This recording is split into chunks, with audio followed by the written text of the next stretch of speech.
जनता road पर आ चुकी है। मंत्री, विधायक, मुख्यमंत्री सबको दौड़ा के मारेगी। मैंने कोई भी उद्योगपति यहाँ आना चाहता है, आने से पहले ही उससे घूस मांगना चालू हो जाता है। बिहार में एक भी कंपनियां आना नहीं चाहती है।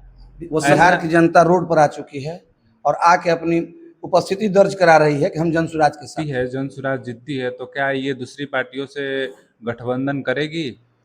सारे नेता से विश्वास उठ चुका है। जी नमस्कार, मैं हूं अभय कुमार और आप देख रहे हैं रोहतास टाइम।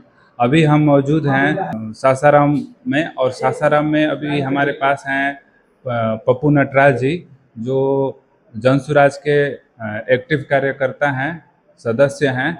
और चलिए इनसे हम लोग बात करते हैं और इनकी जनसुराज में जुड़ने का राह कैसा रहा है इनसे हम समझते हैं। सर, हमारे चैनल में आपका स्वागत है। जी नमस्कार सर। ये कहना चाहते हैं कि आप राजनीति में आपको इंटरेस्ट कैसे हुआ? आप कैसे जनसुराज से आप कैसे जुड़े?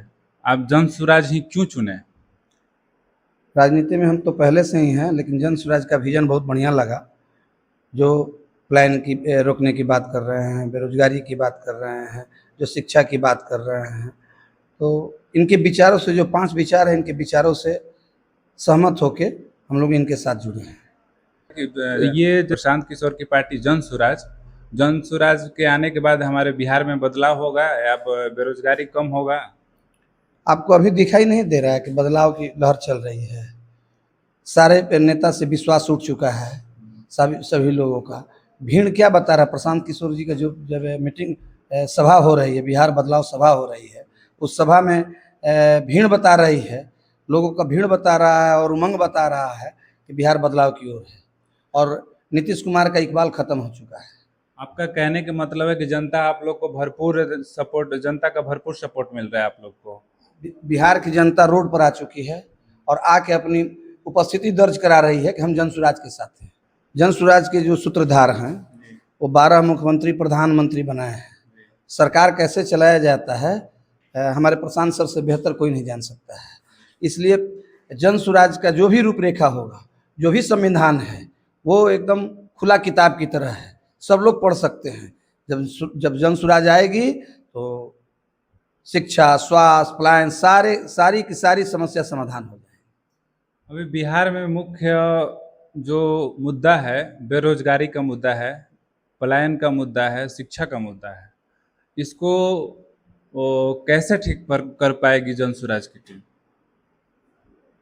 प्रशांत किशोर जी का मिशन है कि हमको सबसे पहला शिक्षा, स्वास्थ्य, बेरोजगारी, ये सारे समस्याओं पर, प्लान पर कहला उनका फोकस है। तो सत्ता जब आती है तो कुछ नई कहानी लिखी जाती है। ये दिमाग में रख लीजिएगा कि प्रशांत सर जब आएंगे, उनको लालसा नहीं है मुख्यमंत्री बनने का, ये आप दिमाग में रख लीजिएगा। अगर वो कह रहे हैं तो छोटी बात नहीं कह रहे हैं। जिस दिन सत्ता बनेगी, कौन बनेगा मुख्यमंत्री ये भी कोई नहीं जानता है। जो लोग कह रहा है कि ऐसे है, वैसे, अगड़ा है, पिछड़ा है, 9 है, 50 है, सारे को धत्ता बताते हुए जनसुराज की सरकार बनेगी और सारी समस्या का समाधान होगा। और नहीं होगा तो फिर हम लोग सत्ता से बेदखल हो जाएंगे। वो तो कह रहे हैं प्रशांत सर, क्या अगर हमारे भूल चूक से अगर हमारा उम्मीदवार भी खराब होगा तो उसको आप वोट मत कीजिएगा, जो अच्छा होगा आप उन्हीं को वोट कीजिएगा।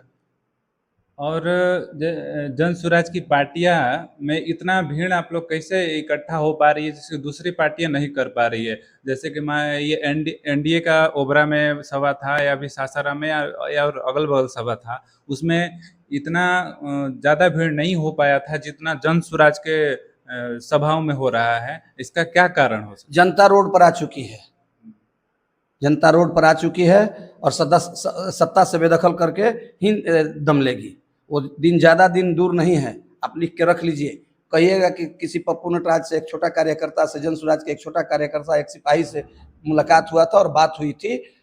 जनता रोड पर आ चुकी है और सारे लोग को धत्ता, जाति पाति, धर्म, संप्रदाय का धत्ता बताते हुए सत्ता को बदल के और जनसुराज को लाएगी। अगर आपकी पार्टी जीतती है, जनसुराज जीतती है, तो क्या ये दूसरी पार्टियों से गठबंधन करेगी? ये तो हमारे प्रशांत सर बताएंगे। हम लोग छोटे सिपाही हैं, हम लोग कैसे बता सकते हैं। अगर आपकी सरकार बनती है तो आप शुरुआती 100 दिनों में आपकी सरकार सबसे पहले क्या करना चाहेगी? सबसे पहले तो जो काला कानून है शराबबंदी का। जी हमारे प्रशांत सर जो बोल रहे हैं, क्योंकि करना हम लोग को नहीं है, करना हमारे कार्यकर्ताओं को नहीं है। सरकार का क्या पॉलिसी होगा, वो पॉलिसी आपको 5 मैनिफेस्टो में लिखा हुआ है, उस पॉलिसी के तहत काम किया जाएगा।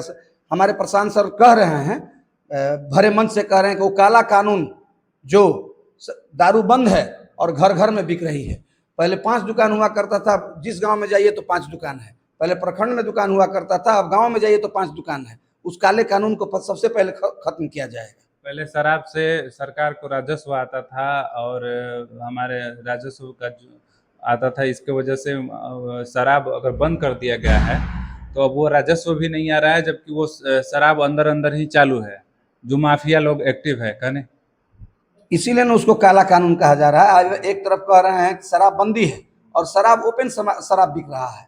अभी फोन कीजिएगा, आप कहीं जाइए, मोहल्ले टोले में जाइए, किसी से कहिए कि भैया चाहिए, तो कहेगा थोड़ा चलिए दिलवा देते हैं। बिहार में एक भी कंपनियां आना नहीं चाहती है। वो ऐसा क्या है बिहार में कि मतलब दूसरी सरकार है, कंपनियां नहीं ला पा रही है या कंपनियां आना नहीं चाहती, आखिर क्यों? सरकार माने कोई भी उद्योगपति यहाँ आना चाहता है, आने से पहले ही उससे घूस मांगना चालू हो जाता है, डोनेशन चालू हो जाएगा मांगना, तो कहाँ से लगा पाएगा। अभी अपना वहाँ सरिया गिराया ही नहीं, अपना खुदाई किया ही नहीं कि रंगबाजी चालू हो जाएगी, चोरी चालू हो जाएगी। तो ये सत्ता सरकार विफल है, हर मुद्दे पर विफल है। अपहरण, लूट, बलात्कार, जो भी देखिए सारी की सारी समस्या, जो जंगल राज था वो आज के डेट में जंगल राज है। नीतीश कुमार का इकबाल खत्म हो चुका है। 5 मंत्री और 5 संतरी सरकार को चला रहे हैं। अब इससे गंदा पॉलिसी क्या हो सकती है। आए दिनों दिन पे दिन क्राइम बढ़ता जा रहा था। हाल ही के दिनों में इंद्रपुरी में एक लड़की के साथ शायद गलत काम करके वहाँ पे शायद उसको मार दिया गया है। इस पे क्या कहना चाहेंगे? ऐसा क्राइम होते जा रहा है, फिर भी सरकार इसको रोकने का काम नहीं कर रही है। सरकार तो कहाँ जवाब दे रही है, वो तो जवाब देने से भी भाग रही है। अभी देख रहे हैं ना कि मंत्री को, विधायक को दौड़ा दौड़ा जनता रोड पर आ चुकी है। मंत्री, विधायक, मुख्यमंत्री सबको दौड़ा के मारेगी। ये दिमाग में रख लीजिएगा, जनता के साथ जो भी नाजायज करेंगे, हम हो, आप हो, चाहे कोई हो, जनता के साथ जो भेदभाव करेगा वो रोड पर दौड़ा दौड़ा कर मारा जाएगा। अभी आप देख रहे थे रोहतास टाइम, हमारे साथ जुड़े हुए थे पप्पू नटराज जी। और ऐसे ही खबर देखने के लिए हमारे चैनल को रोहतास टाइम को फॉलो और सब्सक्राइब कीजिए। धन्यवाद।